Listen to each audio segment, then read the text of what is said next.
Merci pour la question. L'infodémiologie, la désinformation a toujours existé, comme vous avez dit, depuis l'humanité. Tout le monde a son point de vue.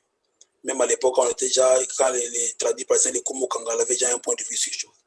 La différence, comme vous avez dit, le seul problème, c'est quoi? C'est que la COVID est une pandémie, enfin une maladie des réseaux sociaux du 2.0. J'ai montré une slide, peut-être que vous l'avez pas suivi, mais je peux la remettre pour vous.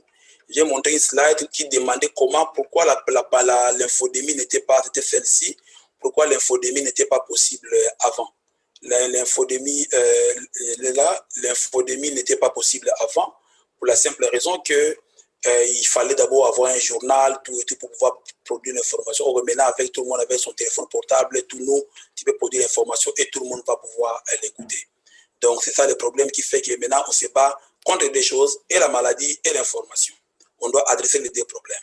Et que globalement, quand on adresse les problèmes, ce n'est pas seulement quand l'infodémiologie a commencé, quand nous sommes spécialisés en infodémiologie, le Covid n'existait pas encore. Mais on avait d'autres problèmes de santé qui existaient. On avait les problèmes de VIH, on avait les problèmes de vaccination. Les problèmes de vaccination n'ont pas commencé avec le Covid. On a des problèmes de vaccination avec la polio, avec j'ai pas voulu parler des cas de l'Ebola, quand on a dit remplacer les vaccins Zebo par les vaccins GNG. Ce n'était pas le débat d'aujourd'hui, mais on a eu les mêmes problèmes qu'il fallait intervenir, faire l'acceptabilité. Donc c'est ça le vrai problème. Pour les vaccins à ARN, je n'ai pas voulu en parler, mais parlons-en quand vous voulez.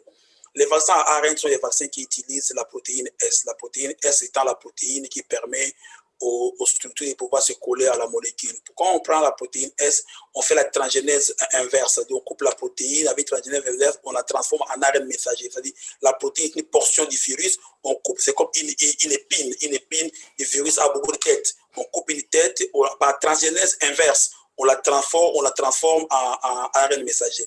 Et l'ARN messager, comme c'est une molécule, vous avez dit, elle est couverte au niveau par les membranes protéiques, qui va être reconnue par les RBV, c'est-à-dire que la plaque qui va l'attraper. Une fois qu'il arrive, il arrive au niveau du cytoplasme.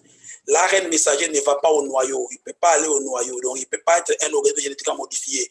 Il reste au niveau du cytoplasme, et au niveau du cytoplasme, c'est le même mécanisme. Quand l'ADN normal d'une cellule quitte le cytoplasme, il vient quitte le noyau, il vient au cytoplasme, un peu de biologie cellulaire sous forme d'ARN messager.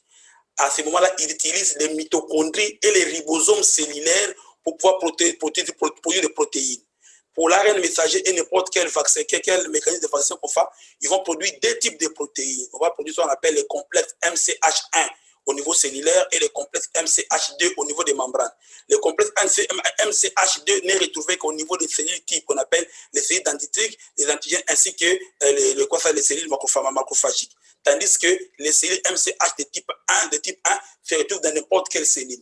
Ces MCDH vont exprimer une protéine au niveau de la membrane et cette protéine va stimuler, généralement par la voie cytokininique, va stimuler la formation des plasmocytes, des anticorps pour la voie des anticorps. Ça c'est la voie CD4. Je ne voulais pas entrer dans ça de l'immunologie, mais entre aussi. Ce n'était pas l'objet d'ici. La voie CD4, et cette voie CD4 va produire ce qu'on appelle les natural killers, les anticorps qui vont aller tuer les parasites. Ceux qui sont au niveau de MCH1 vont passer par la voie qu'on appelle la voie de CD8, vont produire ce qu'on appelle les cellules cytotoxiques. Ces cellules cytotoxiques qui vont aller détruire la cellule. Ce que je n'ai pas dit ici, mais on a certains vaccins où vous avez les cellules cytotoxiques des vaccins qui commencent à tuer au lieu de tuer seulement les virus et les cellules infectées, ils commencent à tuer les cellules propres. Ce qu'on appelle un vaccin paradoxal. Si on a un tel vaccin, on les supprime. Vous n'avez vu qu'aujourd'hui, il y avait plus de 1000 candidats vaccins. Il y avait des vaccins qui avaient des réactions comme ça, paradoxales, qu'on a dû tuer. Donc, pour revenir, faire simple, les virus à ARN